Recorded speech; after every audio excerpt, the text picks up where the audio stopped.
It's almost fall, so it's almost hosting season. That means whether it be Thanksgiving, Christmas, everything in between, you probably want to make a beautiful charcuterie board. Now, can you do it for say under $50, or do you have to splurge? That's what we're gonna find out today. My name is Josh Baldovino. I'm the marketing manager here at J Lohr, joined by Jessica Kollhoff, who is our director of hospitality and direct consumer sales. Yes. All right, so we have two boards, and we're gonna do a everyday value board paired with our J Lohr Estates Riverstone Chardonnay and our J Lohr Estates Seven Oaks Cabernet. And then we also gonna do a luxury board where we just pulled whatever we wanted for sure. Ideally, this is about $50. Now, obviously, it's gonna vary a little bit depending on where you are, and we're actually not including the price of the wine, but we'll break down everything on the video. But let's just dive into it. It always helps to have wine while you're building the board. It's the inspiration for flavors. Yes. Cheers. Happy board making. Happy board making. Okay, so Jessica, what are your requirements for a board? I usually start with cheese. I feel like you have to have a couple of cheeses. You have to have some meats. Okay. I usually place the cheeses and the meats first, and then we'll work in like the fruits and the nuts, and I usually do the crackers last. But, but I think we have a couple of cheeses. So, budget board, we found a reasonable brie. So this was about $7. And then this variety pack, pepper jack, traditional jack, mild cheddar, and garlic jack. But yeah, brie is always good because it's so mild. Pairs well with a lot of wines, and then you can also add fruits or herbs or other things to the cheese, but we're just going with simple plain brie today. So I might actually even do a double cut here. Triangles, that's pepper jack. We'll do some cheddar for a different color. Okay, that's probably good. Do you think for now? And then of course, you'd have to lay it out in layers. So we can... Beautiful, Josh. Put these out somewhere else. Okay, I will grab the meats next. And then for meats on a budget, or even if you're just trying to make shopping easier, there's nothing wrong with a good sampler. Okay, so then there's a couple different ways that you can lay it out. Yes, it's already naturally fanned, so I guess you could just fan it. True, that's easy. Are you gonna make okay, flowers? Well, I mean, the easiest one is to go fold it in half and then fold it in half again, right? And that ends up being looking kind of like a flower a little bit. So I honestly tend to not fold my, I just kind of lay it out. Really? Yeah, but it's true. It gives it a layer of texture. It does look nice though, I agree. I like to use it to fill in spaces. So if I try and use this here, and you want things to get laid out in different directions in different ways. And then the trick too, as you lay it out, is to make sure that you are varying in color and placements of these. So you don't want everything in one direction. Okay, I'm just gonna kind of wave the prosciutto.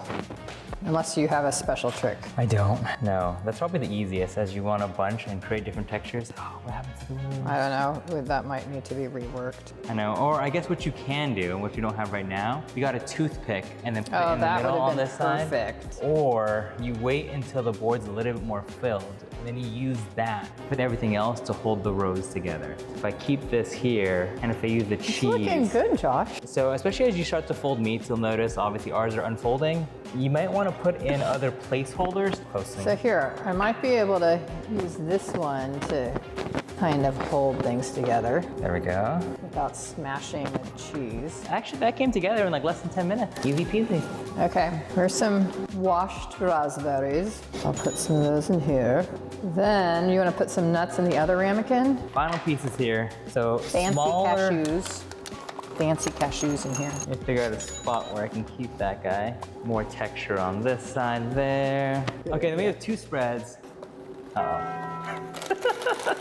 Have you not been working out? We might just have to replenish our crackers quite a bit. Honey, twin spread, like this. We'll fan out these crackers. Small serving spoons. Oh, okay. Look at that. Professional. I think it's pretty good. I mean, I actually am impressed.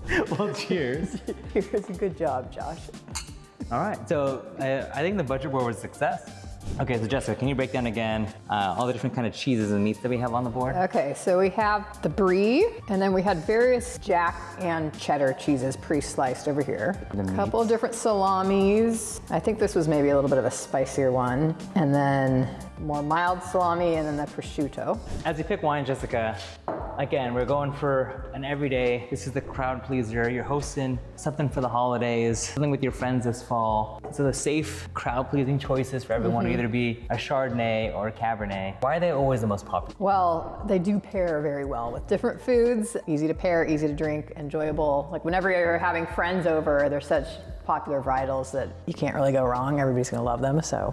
Yeah, I mean, for these two wines, again, we're going every day. So if all of a sudden your friend's texting you, hey, can we come over? And you have to come up with something beautiful, cute, and obviously delicious, you'll be able to find both our J Lohr Estates Riverstone Chardonnay and J Lohr Estates Seven Oaks Cabernet anywhere you go. And then from there, on the price point side, you can do all this for less than what it costs for dinner with your friends. So if you're gonna bring this to the party, this is a crowd pleaser for sure. Okay, now let's shake it up. So we're going luxury this time. And in this case, we have two different wines. Jessica, what do we have? So we have our 2022 Hilltop Cabernet Sauvignon and 2023 Arroyo Vista Chardonnay. Well, we did do Chardonnay on the last one, so now for the luxury one, we'll go Cabernet, I think. So we have fancier wine glasses this time too. Not included in the budget. All right. Cheers. So we have a couple of local cheeses. So we have the Point Reyes Gouda and the Laura Chanel goat cheese. So those are local domestic cheeses. And then we have a couple of imports with this Italian one that looks amazing, and then this Mimolette. So considering we don't have tons of space on the board, I think we're gonna have to maybe only put like partial.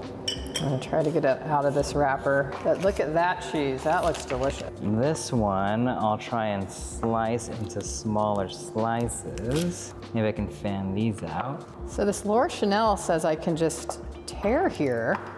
Ooh. So this is super soft. So we have a lot of things for this board, so I'm gonna try and keep things together-ish and not take up too much space. And you know what's fun to do too is like as you make boards, you don't necessarily have to slice everything all the time, but you could leave it whole like that and then a couple slices, and then that would actually probably be a good spot for you to put your cheese knife on to just show, hey, this is how you would go ahead and eat it through. Okay, so this is the fun part. So we have a few fresh meats that we sliced up here. Some salami, some prosciutto, and then this is your favorite too. My go-to is these little triangle flower diamond things. One, they're easy to fold, but they also take up a lot of space and are really great fillers. There are spaces in between cheeses. You can wrap it around the cheese. I'm gonna use these cheeses here as my support, and hopefully that's enough to support it. We have olives. We can put the nuts loose on the board if we'd like. Okay. Because we have the olives that have a little liquid, and then we have the pomegranate seeds. And that'll add a nice little acid punch to the creaminess. We've already gone all in. I think we're good on meats. Okay, fun other design pro tip. Groups of threes work best in a design aesthetics. Whether you're stacking things on a floating shelf or even on here, you have three ramekins, it looks pretty that way. And I'm gonna try and vary the colors here because I have red grapes with a lot of red meat so far. So there's green, there's orange. Do you want some blackberries too, or do you think we have enough fruit? Yeah, no, we can add some. Always yes to everything. Okay, we'll just add a small. Well, I love the Marcona almonds.